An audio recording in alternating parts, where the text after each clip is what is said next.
Nagpaabot ng labis na pasasalamat si House Speaker Martin Romualdez dahil sa karagdagang alokasyon na $250,000 o 13.1 million pesos na pondo mula sa Estados Unidos. Ang buong pondo ay nakalaan para sa emergency shelter assistance at hygiene kits ng nasa 3,000 pamilyang naapektuhan ng mga nagdaang bagyo nitong Hulyo. Ayon kay Speaker Romualdez, patunay lang ito sa matibay na pagkakaibigan at pagkakaisa ng dalawang bansa sa panahon ng kalamidad.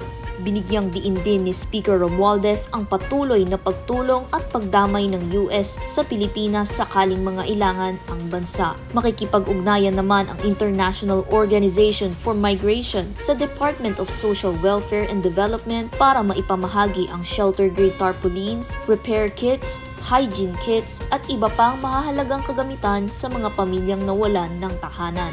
Hinimok ni Speaker Romualdez ang DSWD na unahin na muna ang low-income households, partikular na ang senior citizens, persons with disabilities at kabataan.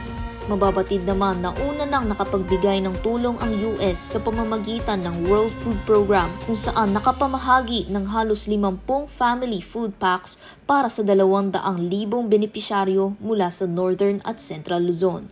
Suportado rin ng US military aircraft ang Armed Forces of the Philippines sa pagbabahagi ng higit 6,000 food packs sa 18,000 individual sa Batanes. Samantala, umabot na ng 27 million pesos o kalahating milyong dolyar ang naipaabot na tulong ng Estados Unidos sa Pilipinas netong mga nakaraang buwan. Sa gitna ng pasasalamat ni Speaker Romualdez sa Estados Unidos, inaanyayahan ni Speaker ang bawat ahensya ng gobyerno na kaakibat ng ipinamahaging tulong ng US ay tiyaking natutugunan ang health at safety needs ng pamilyang Pilipino na naapektuhan ng mga nagdaang bagyo. Para sa totoong balita sa Bagong Pilipinas, Faith Santiago, Congress News.